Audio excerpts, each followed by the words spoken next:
جو ISPR کی جانب سے کور کمانڈر کانفرنس کا اعلامیہ جاری کیا گیا۔ بعض مقامات پر فائرنگ میں ایجنسیز کے اپنے لوگ ملوث تھے۔ اس پر غور کیا جا رہا ہے یا یہ ہوگا کہ یہ ایک عام آدمی کے، ایک عام پاکستانی کے حقوق کا معاملہ ہے۔ 3 سے 4 ہفتوں میں ان کو کورس کروائے جاتے تھے۔ فوری سماعت کی فوجی عدالتوں کے قیام کا فیصلہ، سینکڑوں فیصلے کیے گئے زندگی اور موت کے، کہ سویلینز پر اس کا اطلاق نہیں کیا جا سکتا۔ پروسیکیوشن اور جج دونوں کا تعلق GHQ سے ہوتا تھا۔ 4 بار فوجی عدالتیں بنی ہیں۔ اندازہ کیسے ہوگا کہ واقعی دہشت گردی کے مقدمات تھے؟ ہماری عدالتوں میں کیسز سالوں چلتے ہیں۔ اس بات کا فیصلہ کون کرے گا کہ واقعی ملٹری کورٹس کی ضرورت ہے یا نہیں ہے؟ ان کو چیلنج بھی کیا جائے گا کہ چیف جسٹس ان کو ریورس کرتے ہیں کہ نہیں ہوں گی صاحب۔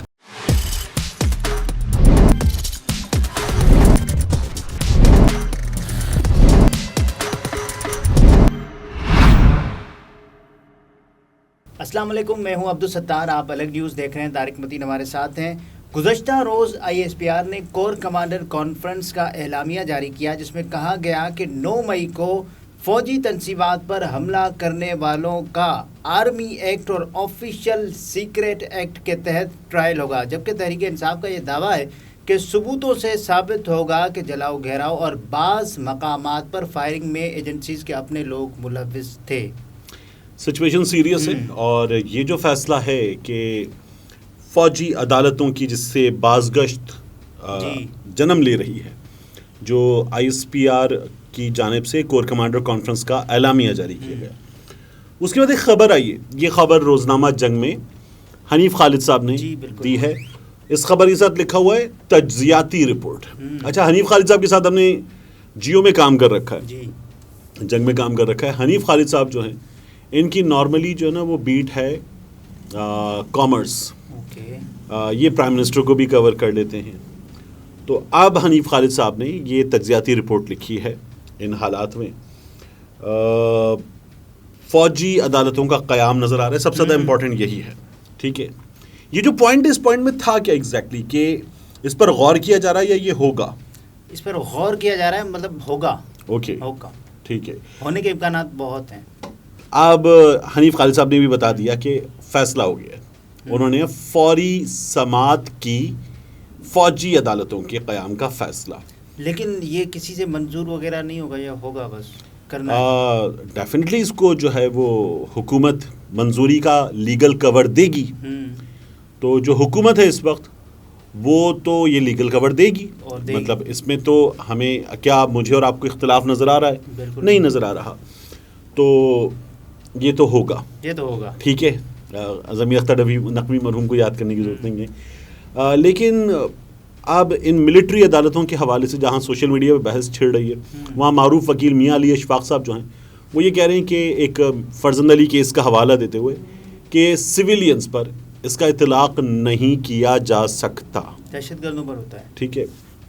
اب دہشت گرد جو ہیں وہ دہشت گرد ڈکلیئر ہونے سے پہلے سویلینز ہی ہوتے ہیں، لیکن وہ یہ کہہ رہے ہیں کہ سویلینز پر اس کا اطلاق نہیں کیا جا سکتا۔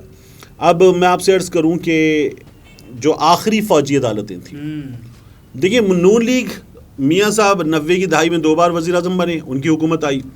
پھر اس کے بعد میاں صاحب 13 سے 18 تک وزیر اعظم، ان کی حکومت آ گئی، ان کی جماعت کی۔ اور اب یہ جو رجیم چینج ہوا، اس میں بھی ان کی جماعت کی حکومت آ گئی۔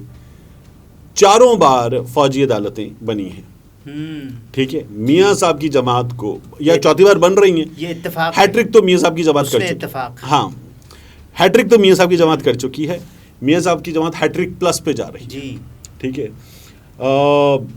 لیکن آخری فوجی عدالتوں میں کیا ہوا تھا، اس کو اگر ہمیں دیکھنا ہو تو ہمیں دیکھنا کیا ہوگا؟ توسیع بھی کی گئی تھی نا 2 سال کی، 2 سال کی ان کی مدت تھی۔ اور ابھی ہم اس سے پہلے والی ویڈیو میں میاں رضا ربانی صاحب کے کردار کو یاد کرتے ہیں، روئے تھے میاں رضا ربانی صاحب، ٹھیک ہے نا۔ اب اس میں ہوتا کیا، دیکھیے آخری فوجی عدالتوں میں ہم ایک BBC کی رپورٹ بھی پڑھ رہے ہیں جی، اس میں یہ تھا کہ جو حاضر سروس کرنل ہوگا کم سے کم یا بریگیڈیئر اور زیادہ سے زیادہ میجر یا میجر جنرل، وہ اس میں ہوگا، اس کا سربراہ ہوگا، فوجی عدالت کا سربراہ ہوگا۔ اور ان کو جو تعینات کیا گیا تھا اس وقت GHQ کو پورا اختیار تھا، اور ہوتا یہ تھا کہ 3 سے 4 ہفتوں میں ان کو کورس کروائے جاتے تھے، اور اس کے بعد پھر ججز بن جاتے تھے وہ اور فیصلہ کرتے تھے اور سینکڑوں فیصلے کیے گئے زندگی اور موت کے. اچھا 3 سے 4 ہفتے کے کورس کے بعد انہیں عدالتی امور اور قانونی امور سمجھا دیے جاتے تھے. یہ بی بی سی کی خبر سے ہمیں پتہ چل رہا ہے ابھی ریسنٹ پاسٹ کا.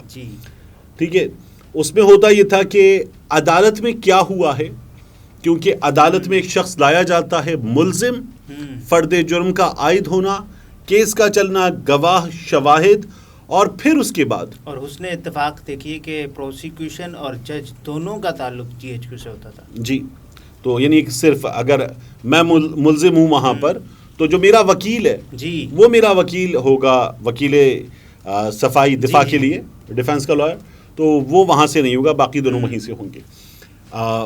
اب وہاں پہ جو پروسیس ہے فرد جرم عائد ہونے کے بعد ملزم سے مجرم بننے تک کا یا باعزت بری ہونے تک کا یہ جو سفر ہے, یہ سفر طے ہوتا تھا کوئک.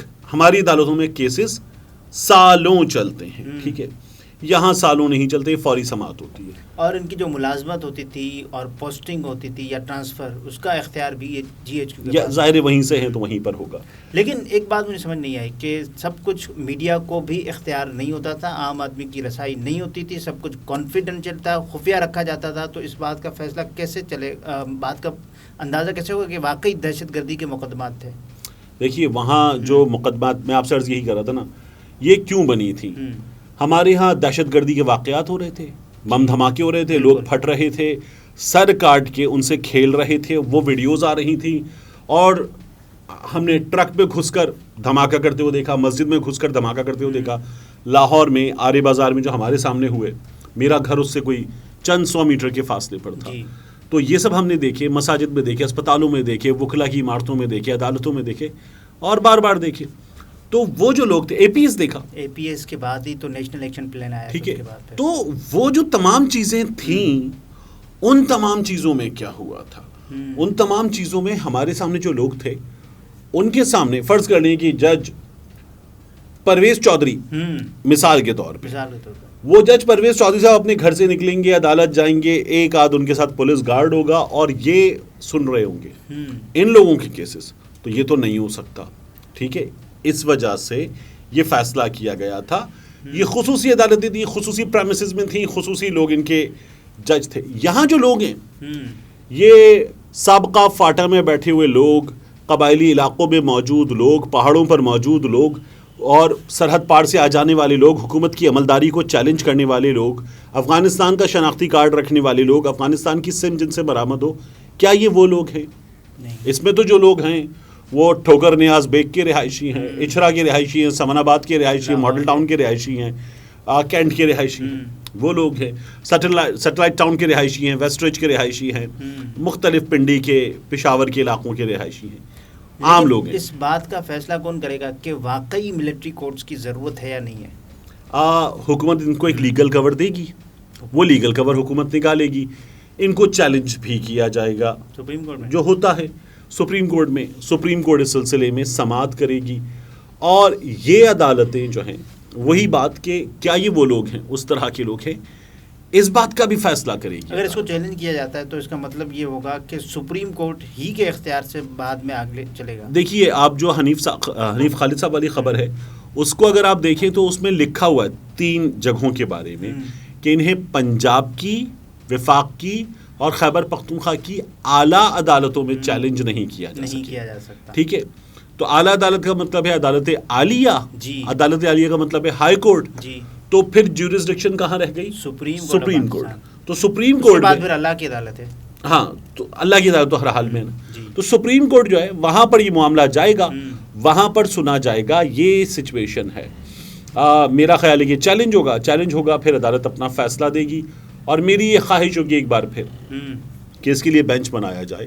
جسٹس قاضی فائز عیسیٰ صاحب کا, منصور علی شاہ صاحب کا, سردار طارق مسعود صاحب کا, یہ تمام لوگ, مندوخیل صاحب, یحییٰ آفریدی صاحب, یہ تمام لوگ سنیں, اور یہ تمام لوگ سن کے اگر ان کو ویلیڈیٹ کرنا ہے تو ان کو ویلیڈیٹ کر دیں. ان کو ان کے قیام کی اجازت نہ دینے کا فیصلہ کرنا ہے تو وہ کر دیں, لیکن یہ جج صاحبان کریں. آپ کیوں ان کے اختیار میں دے رہے ہیں؟ دیکھیے میں یہ مطالبہ کیوں کر رہا ہوں, میری کیا اوقات.